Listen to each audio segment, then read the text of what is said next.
मागील 22 दिवसांपासून देशातील शेतकरी कृषी कायद्याविरोधात आंदोलन करत आहेत. तरीही केंद्र सरकारचे डोळे उघडत नाहीत. कुठलाच निर्णय शेतकऱ्यांच्या बाजूने केंद्र सरकार घेत नाही असा आरोप करत राष्ट्रवादी काँग्रेसचे प्रदेश प्रवक्ते महेश तपासे यांनी कृषी कायद्यावर चर्चा करण्यासाठी पंतप्रधानांनी संसदेचे एकदिवसीय अधिवेशन बोलवावे अशी मागणी केली. आज राष्ट्रवादी काँग्रेसच्या प्रदेश कार्यालयात आयोजित पत्रकार परिषदेत ते बोलत होते. तसेच पंतप्रधान नरेंद्र मोदी यांनी पीएम केअर फंडाबाबत व्यवस्थित खुलासा करावा आणि केंद्राच्या सार्वजनिक उत्तरदायित्वाबाबत निर्माण झालेल्या प्रश्नांवर स्पष्टीकरण द्यावे अशी मागणीही त्यांनी यावेळी केली. डिसेंबर 2019 पर्यंत प्राईम मिनिस्टर नॅशनल रिलीफ फंडमध्ये 3,800 कोटी शिल्लक असतानाही पीएम केअर फंड स्थापन करण्यात आला आणि त्यात पहिल्याच आठवड्यात 6,500 कोटी रुपये जमा झाल्याची घोषणा करण्यात आली होती. पीएम केअर फंडला मोदी सरकारने एक वेगळे स्थान दिले. त्यामुळेच हा फंड सार्वजनिक उत्तरदायित्वाअंतर्गत यावा असे तपासे म्हणाले.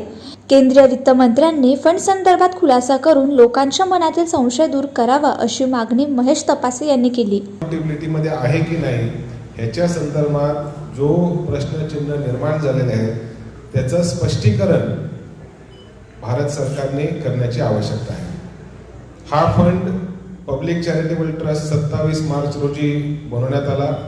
28 मार्चला मिनिस्टर फंड असताना देखील एक वेगळा फंड पीएम केअर्स फंडच्या स्थापन करण्यात आला आणि पहिल्याच आठवड्यामध्ये पीएम केअर्स फंडने जवळपास 6,500 कोटी जमा केले अशी घोषणा ह्या फंडच्या चालकांच्या माध्यमातून सरकारच्या माध्यमातून करण्यात आली. पब्लिक आणि प्रायव्हेट सेक्टर कंपनीमध्ये काम करणाऱ्या लाखो कर्मचाऱ्यांच्याकडनं एक दिवसाचं वेतन ह्याच्यामध्ये घेण्यात आलं. काही लोकांचा दावा आहे त्यांना त्याची माहिती पण देण्यात आली नाही. मोठमोठ्या कंपनीतनं डिफेन्सकडनं जी सीमा ही निश्चित करण्यात आली नव्हती आणि जो प्राईम मिनिस्टर रिलीफ फंड आहे त्याच्यामध्ये ती सीमा निश्चित करण्यात आलेली आहे. एक गोष्ट स्पष्ट आहे की प्राईम मिनिस्टर केअर ह्या फंडला एक वेगळं महत्त्व सरकारने वित्तमंत्र्यांनी ह्या फंडच्या संदर्भामध्ये जो काय संशय लोकांच्या मनामध्ये निर्माण झालेला आहे त्याच्याबद्दलचा खुलासा करायचं सेशन हे तातडीने बोलवावं जेणेकरून गेल्या सत्रामध्ये हे जे 3 कृषी कायदे पास करण्यात आले होते आणि त्याला असणारा शेतकऱ्यांचा विरोध ह्या संदर्भामध्ये तातडीने एक अधिवेशन लोकसभेचं संसदेचं बोलवावं आणि सर्व गोष्टी ह्या पटलावर ठेवून आवश्यकता असल्यास जॉईंट सिलेक्ट कमिटीकडे हा पाठवून ह्याच्यावर सकारात्मक तोडगा काढावा. जी लोक अन्नधान्य पिकवतात, देशाची अन्न सुरक्षेची व्यवस्था करतात, ते स्वतः असुरक्षित वाटू लागलेले आहे त्यांना आणि देशाच्या सरकारला त्या संदर्भामध्ये काही फिकर नाही अशी एकंदरीत चित्र देशाच्या पातळीवर लोकांना दिसतंय. मी राष्ट्रवादी काँग्रेस पक्षाच्या वतीने राज्याचे उपमुख्यमंत्री श्री अजितदादा पवार यांचे आभार व्यक्त करतो. काल एक महत्त्वपूर्ण निर्णय एका उपसमितीने घेतला तो म्हणजे मागासवर्गीय शासकीय कर्मचाऱ्यांच्या पदोन्नतीच्या संदर्भातला तो निर्णय होता. हा निर्णय 2017 पासून प्रलंबित होता. जवळपास 30,000च्या वर मागासवर्गीय कर्मचारी शासकीय कर्मचारी यांचा पदोन्नतीचा निर्णय ह्याच्यात तातडीने बैठक बोलून त्याच्यावर कारवाई करण्याचे निर्देश उपमुख्यमंत्री श्री अजित पवार यांनी दिले. महाराष्ट्र राज्यामध्ये 3 पक्षाचं सरकार आहे. शिवसेना, काँग्रेस आणि राष्ट्रवादी हे तिन्ही महाविकास आघाडीचं सरकार किमान समान कार्यक्रमावर काम करत असताना शाहू फुले आंबेडकर यांच्या विचारांवर विश्वास ठेवून काम करते आणि म्हणूनच हा निर्णय समाजाच्या शेवटच्या घटकापर्यंत पोचणं हे आवश्यक आहे. आणि जो प्रलंबित विषय होता सेवा ज्येष्ठतेचा त्याच्यामध्ये एक महत्त्वपूर्ण निर्णय महाविकास आघाडी सरकारने घेतला. त्याच्यामुळे महाविकास आघाडी सरकारचं आम्ही अभिनंदन करतो.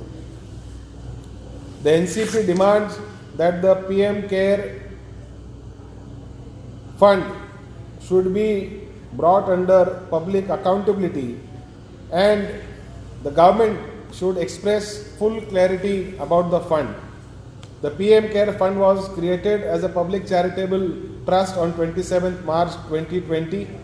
On 28th March, the Ministry of Corporate Affairs hurriedly issued a memorandum qualifying PM CARES as a fund set up by the central government and as a CSR initiative eligible to receive contributions from the CSR budget of the corporates. The deed of the PM CARE Fund shows that it is not a government-run trust, so the PM CARE should not have been eligible for corporate donations. This means that for the last 2 months, PM CARES Fund, a private entity, has been receiving corporate donations. According to the MCA website, the contribution to the PM CARE Relief Fund already qualifies for CSR spending, so there was no new requirement for the PM CARE funds. PM CARE Fund has been made eligible for foreign contributions, but when the Kerala government requested central permission for accepting foreign donations for disaster relief, it was denied. As on December 2019, the Prime Minister National Relief Fund has an unspent balance of 3,800 crores in its corpus. Hence, there was no separate need for a separate fund. In the first week of its launch, the PM CARES Fund had publicly declared a donation of 6,500 crores. Lakhs of public and private sector employees have contributed immensely, along with huge big corporates of India, and also the 38 PSUs donated approximately 2,100 crore to the PM CARE Fund. The NCP demands that there is no explicit clarity regarding the PM CARE funds, and hence it has to be brought under the ambit of public accountability. The NCP demands that a separate and a special session of the Parliament should be convened to address the farmers' grievances. From the last 22 days, we are observing that thousands of farmers are in the vicinity of the Delhi city and they are opposing the farm bill which has been hurriedly passed by the Modi government.